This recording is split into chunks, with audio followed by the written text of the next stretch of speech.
Bienvenidos a un nuevo video de filosofía para noveno, décimo y once.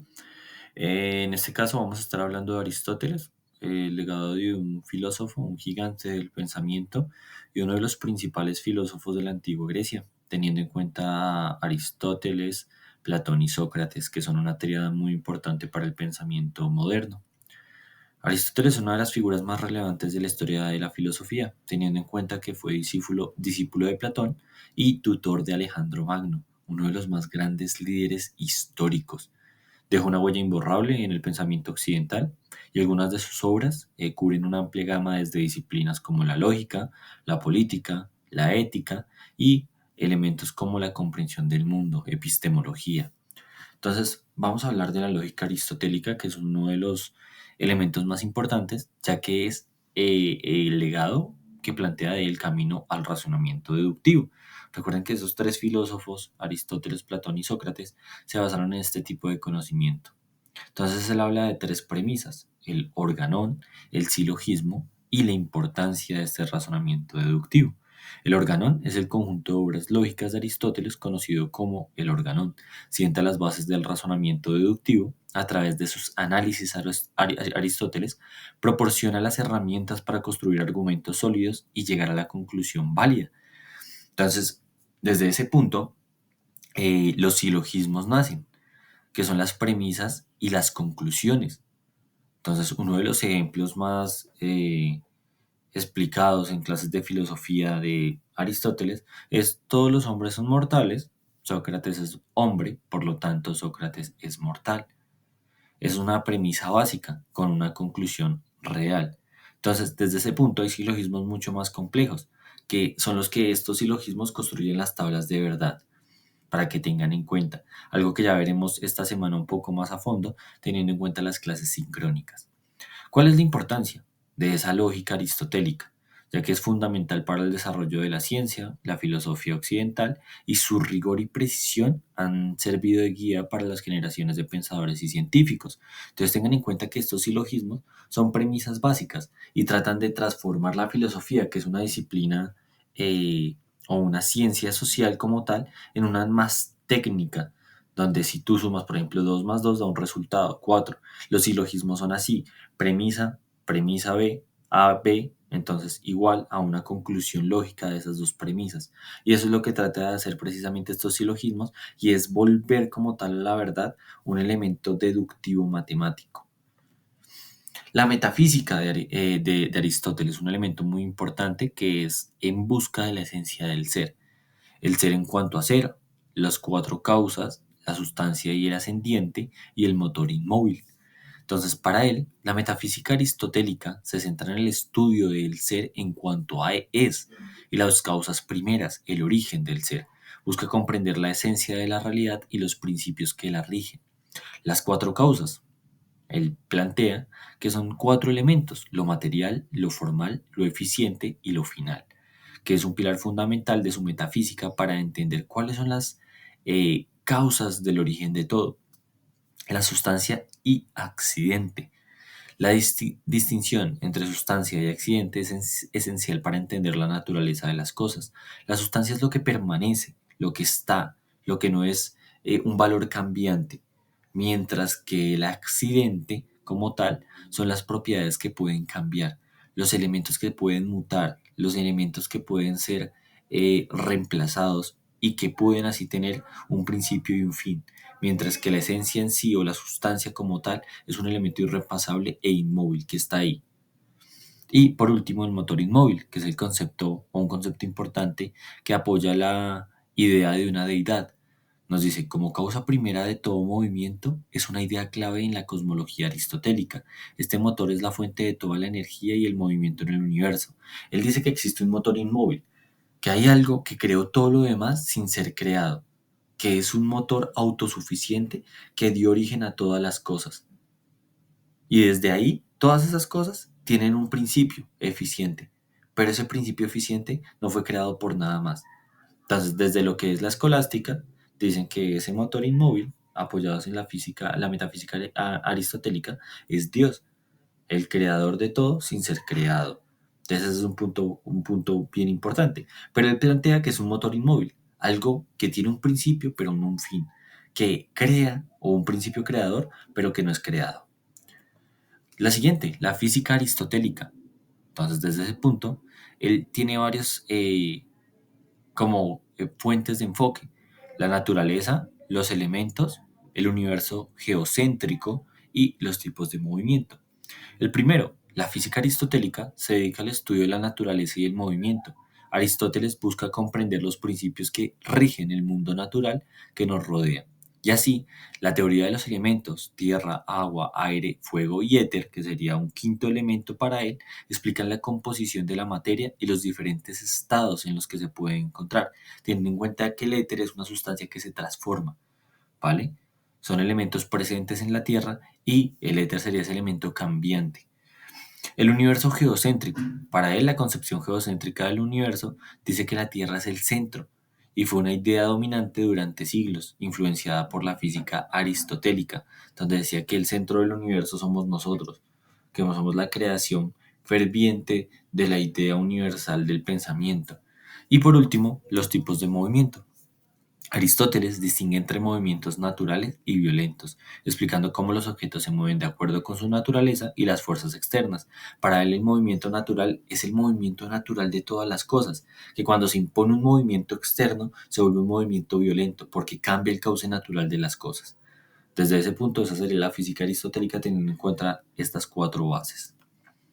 La ética, un elemento muy importante, donde él habla de cuatro elementos principales y si se dan cuenta sigue la cronología.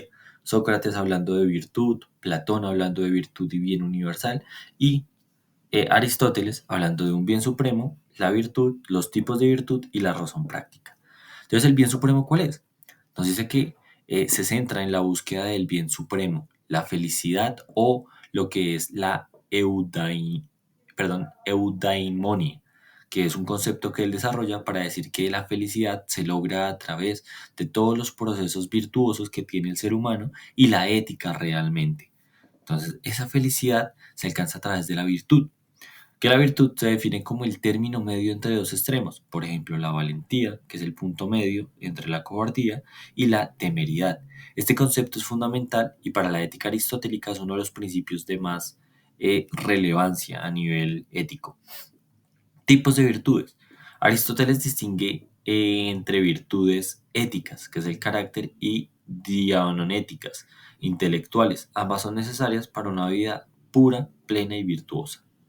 Por último, está la razón práctica, que es precisamente esencial para la vida ética y que nos permite tomar decisiones sabias y actuar de manera virtuosa en cada situación. Entonces, para él, esa ética, donde él plantea en un libro la ética a Nicomaco, estos cuatro elementos, un bien supremo, que es la felicidad a través de la virtud, que es un punto intermedio entre elementos contradictorios, los tipos de virtud, carácter intelectual y la razón práctica, ¿vale?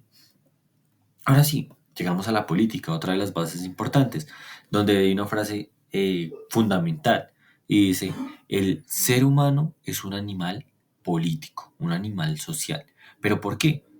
Entonces, Aristóteles afirmaba que el ser humano es un animal político, es decir, un ser social que necesita vivir en comunidad para alcanzar su pleno desarrollo. Decía que el ser humano no puede alcanzar su plenitud de pensamiento, de virtud, de desarrollo como tal, lógico y evolutivo, si no está en sociedad. Que un ser humano en diásporas de lo que es un, se podría decir, desapego social o solo en un punto absoluto, no puede desarrollar sus ideas y las bases virtuosas del ser. El propósito del Estado, otro elemento que él habla, dice, ya que los seres humanos son animales sociales, necesitan un campo de estudio o un campo que permee esa sociedad y lleva a la sociedad a un punto importante o de organización. ¿Cuál es ese punto de organización? Un Estado. Entonces, el origen y el propósito del Estado es alcanzar el bien común de la sociedad. El Estado debe garantizar la justicia, la seguridad y el bienestar de todos los ciudadanos. ¿Cuáles son las formas de gobierno que él planteó y analizaba? Clasificó las formas de gobierno en monarquía, aristocracia y sus degeneraciones, tiranía, oligarquía y democracia. Para él, lo que era precisamente esa monarquía o la aristocracia misma eran formas de gobierno constitucionales, mientras que la democracia era un error. Nuevamente enfocaba que el pueblo muchas veces es ignorante, que dentro de esa sociedad hay ignorancia y que la democracia, que es la elección popular o la inclusión del pueblo para tomar decisiones, no era lo correcto. Lo último de que habla en la política como tal es la ley y la justicia. Incluyó un nuevo concepto bastante importante y es lo justo. Nos dice que la ley y la justicia son fundamentales para la vida política. Una sociedad justa es aquella en la que todos los ciudadanos son tratados por igual ante la ley, una base fundamental de todas las constituciones actuales en el mundo. Si existe ley, hay justicia. Si la ley trata a todos por igual, ricos, pobres, clase media, etcétera, etcétera, la justicia va a tener un punto medio en donde va a decir todos son tratados de la misma manera ante un órgano institucional legislativo. La retórica, uno de los elementos también que incluye dentro de su filosofía y que más adelante algunos filósofos van a desarrollar, como Kant, nos dice que es el arte de la persuasión. ¿Y qué es? La retórica se define como el arte de persuadir. Aristóteles analiza las diferencias entre elementos que intervienen en la persuasión, que es llevar a una persona a cambiar de opinión por medio de ideas lógicas y críticas que lo ayuden a entender otro punto de vista y a cambiar su punto de vista. El ethos, que se refiere al carácter del orador, un orador con buena reputación y credibilidad tiene más probabilidad de persuadir al público. Entonces, esta es una de las categorías más importantes y que apoya también el accionar político. Cuando tú tienes una retórica muy buena, puedes cambiar de pensamiento a cualquier persona, puedes hacerlo cambiar sus ideas, así la idea de él esté bien. Pero si tienes una retórica y unas ideas y unas premisas muy buenas, pues puedes llevar a la persona a dudar.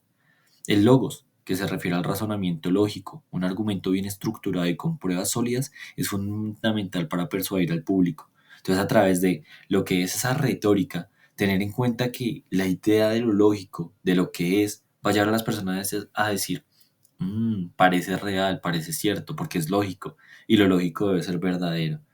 Y el pathos, que el pathos se refiere a la emoción del público. Un orador que sabe apelar a las emociones del público puede lograr una mayor conexión con la audiencia. Y eso es algo importante que también se aplica como tal en los procesos de elecciones populares, democráticas, etcétera, etcétera, y que se va llevando a través del tiempo para los grandes gobernantes. Un gobernante tiene que tener esto, que es conectar emocionalmente al público. Y grandes personalidades que han llegado a puntos muy importantes de la historia, tanto de lados positivos como negativos, la han tenido. Un ejemplo claro es Adolf Hitler con el nazismo, algo totalmente mal estructurado que fomentaba la xenofobia y otras cosas negativas en Alemania, pero que llevó a través de estos elementos de la retórica a un país completo a entrar a una Segunda Guerra Mundial y a cometer genocidios, por ejemplo. ¿Y por qué? Porque conectaba a nivel emocional con el pueblo alemán, porque a través de sus premisas parecían bastante lógicas y porque ese carácter amplio de reputación y credibilidad que tenía él lo llevó a persuadir a todo un país para tener ese pensamiento. ¿Ven? Entonces la retórica es algo muy importante, que no siempre está llevada por el uso de lo que es verdadero o falso, lo bueno o lo malo, pero que sí puede llevar a cambiar las ideas de otras personas y hacer que esas personas te sigan. Por último, la poética, donde habla de la tragedia griega y la epopeya, y se guía a través de estos elementos. Son relatos precisamente que tienen un argumento, personajes, un pensamiento, una dicción y melodía. Por eso las tragedias son narradas, cantadas, como alegoría. Entonces Aristóteles analiza la tragedia como forma de arte, describiendo sus elementos claves: argumentación, personajes, pensamiento, dicción, melodía y espectáculo. Y así se crean la mayoría de obras de teatros que se llaman la tragedia. Y así estas se van transformando en relatos o mitos muy importantes de la tradición griega, como las epopeyas también. Y por último, perdón, como penúltima diapositiva, vamos a estar hablando de la influencia de Aristóteles en el mundo. Entonces ya van más de 2000 años y aún así la mayoría de obras a nivel histórico de Aristóteles siguen siendo importantes y trascendentales para el pensamiento moderno. Sus disciplinas o la existencia de diferentes disciplinas como filosofía, ciencia y tecnología siguen basándose en estudios de Aristóteles y a nivel global su pensamiento sigue siendo relevante en la actualidad en todo el mundo. y sigue siendo de análisis. En las clases de filosofía, Aristóteles es una base fundamental, al igual que Platón y Sócrates. Entonces es un legado cultural griego muy importante que deja como tal una base de pensamiento lógico bastante importante. Y ya para acabar, vamos a hablar de las conclusiones, ya que me extendió un poco, qué pena con ustedes. Vamos a hablar de Aristóteles, que fue un pensador sistemático, enciclopédico, cuya obra abarca una amplia gama de disciplinas. Ustedes se dieron cuenta: la política, la ciencia, el arte, la sociedad, el ser humano, la ética, etcétera, etcétera. ¿Y por qué es importante? Ustedes ya se dieron cuenta de todo el análisis filosófico que tiene y la importancia que tienen varias cuestiones de pensamiento moderno. Entonces, vale, muchísimas gracias, chicos. Vamos a estar complementando muchísimo más a este filósofo en clases, hablando más de los silogismos, de las tablas de verdad y del logos o el pensamiento lógico. Muchas gracias.